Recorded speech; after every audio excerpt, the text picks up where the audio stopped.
नशाखोरी या नशे के सामान की तस्करी को लेकर सिंगापुर जैसे देश कितने सख्त होते हैं, इसका अंदाज़ा इसी बात से लगाया जा सकता है कि गांजे की तस्करी के आरोप में भारतीय मूल के एक व्यक्ति को सिंगापुर में फांसी पर चढ़ा दिया गया। ड्रग तस्करी के आरोप में उसे दोषी करार दिया गया था।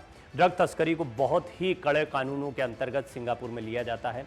हालांकि अंतर्राष्ट्रीय मंच पर इस पूरे मुद्दे को लेकर काफ़ी बहस हो रही है और इस पर सिंगापुर का स्टैंड बरकरार है कि वो नशाखोरी या नशे की तस्करी को लेकर कोई भी नरमी नहीं बरतेंगे। भारतीय मूल के 46 वर्षीय व्यक्ति तंगाराजू सुपैया को मादक पदार्थों की तस्करी के जुर्म में सिंगापुर में बुधवार को फांसी दे दी गई। आपको बता दें कि तस्कर को फांसी देने के आदेश का उसके परिवारजनों के साथ ही मानवाधिकार कार्यकर्ताओं ने भी विरोध किया था। फांसी की सजा सुनाए जाने के बाद से तंगाराजू का परिवार लगातार सिंगापुर के राष्ट्रपति से उसे क्षमा करने की अपील कर रहा था, लेकिन उनकी अपील पर कोई विचार नहीं किया गया क्योंकि सिंगापुर नशे को लेकर नो टॉलरेंस की नीति पर चलता है। अदालत द्वारा सजा के खिलाफ दाखिल अपील को खारिज किए जाने के एक दिन बाद तंगाराजू सुपैया को चांगी जेल में बुधवार सुबह फांसी दे दी गई। फांसी को रोकने के लिए मृत्युदंड विरोधी प्रचारकों ने कोर्ट में याचिका दायर की थी। तंगाराजू सुपैया को अक्टूबर 2018 में एक हाई कोर्ट के न्यायाधीश द्वारा गांजे की तस्करी की साजिश रचने के साथ ही साथ एक साथी को उकसाने के आरोप में दोषी ठहराया गया था।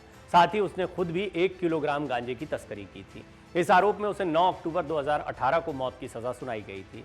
उसे 2014 में पकड़ा गया था। बाद में वो ड्रग टेस्ट में भी फेल हो गया था। फांसी के बाद तंगाराजू की बहन लीलावती सुपैया ने जानकारी दी है। उन्होंने कहा कि परिवार को मृत्यु प्रमाण पत्र मिला है। तंगाराजू के परिवार वालों का आरोप है कि पुलिस ने पूछताछ के दौरान उसे कोई कानूनी सहायता नहीं दी और न ही उसे तमिल ट्रांसलेटर दिया गया, जबकि उसकी अंग्रेजी अच्छी नहीं थी। ऐसे में उसकी बात को सुना ही नहीं गया। फांसी के फैसले का विरोध भी हो रहा था। तंगाराजू की फांसी से पहले ब्रिटिश अरबपति और जिनेवा स्थित global commission on drug policy के सदस्य रिचर्ड ब्रांसन ने सिंगापुर सरकार को निशाने पर लिया था। रिचर्ड ब्रांसन ने अपनी पोस्ट में कहा था कि क्यों तंगाराजू सुपैया को फांसी दी जानी चाहिए।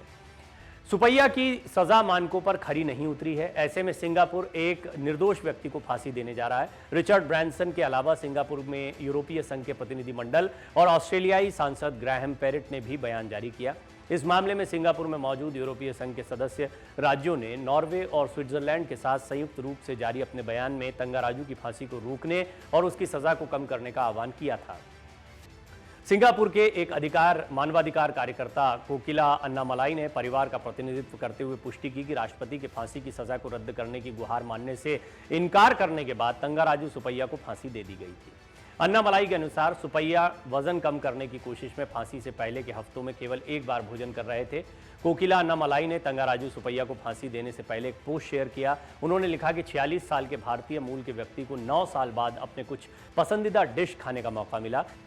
हालांकि जेल अधिकारियों को वो मिठाइयां नहीं मिली जिसकी मांग की गई थी तंगाराजू की तरफ से। अन्नामलाई ने कहा कि मौत की सजा पाने वाले जिन कैदियों को फांसी की सजा का नोटिस मिलता है, उन्हें मौत की सजा पाए अन्य लोगों के लिए इलाज या उनके लिए कुछ खरीदने के लिए पैसे दिए जाते हैं। हालांकि तंगाराजू सुपैया ने पैसे का इस्तेमाल अन्य मौत की सजा वाले कैदियों के लिए मछली बर्गर, करी पफ और कोल्ड ड्रिंक खरीदने के लिए किया। ये सिंगापुर में इस तरह से सज़ा का प्रावधान होता है। इसका ये बहुत ही एक ऐसी घटना हुई है जिसमें कुछ भी कहना बड़ा मुश्किल है। सिंगापुर एक ऐसा देश है जो नशे को लेकर और नशे की तस्करी को लेकर ख़ास तौर पर बहुत ही कड़े रुख रखता है।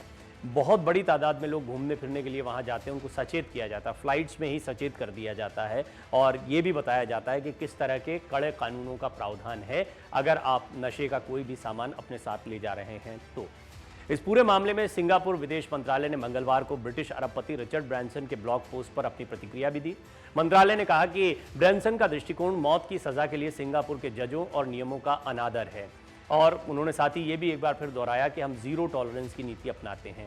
आइए हम आपको बताते हैं कि सिंगापुर के विदेश मंत्री ने इस पूरे मामले पर क्या कुछ कहा, जिससे आपको थोड़ा समझ में भी आएगा कि सिंगापुर नशे को लेकर कितना गंभीर और कितना सख्त है।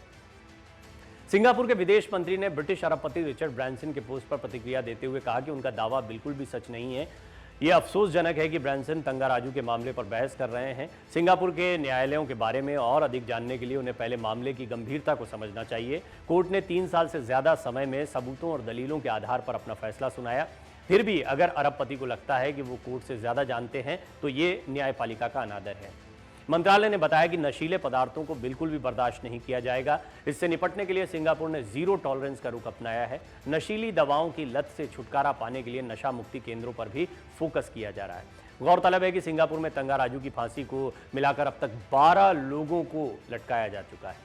सिंगापुर के पड़ोसी देश थाईलैंड ने ड्रग तस्करी के लिए मौत की सज़ा को पहले ही खत्म कर दिया था। अब कई देशों और मानवाधिकार संगठनों की ओर से सिंगापुर में भी इसका पालन करने के लिए दबाव बढ़ रहा है। हालांकि सिंगापुर अपनी इस पॉलिसी पर कायम है। उनका साफ कहना है कि हम नशे को बिल्कुल बर्दाश्त नहीं करेंगे और नशा एक बहुत बड़ी समस्या वहाँ के युवाओं के लिए रही है। यही वजह है कि ऐसे देशों को फिर नशा ख़त्म करने के लिए, नशे की तस्करी पर लगाम लगाने के लिए कड़े कानून बनाने पड़ते हैं। लेकिन तंगाराजू की फांसी की सज़ा एक बार फिर सिंगापुर के इस कानून को चर्चा में लिया। मन से उजाला कर चले, मन से उजाला कर चले, एक अमर उजाला कर चले।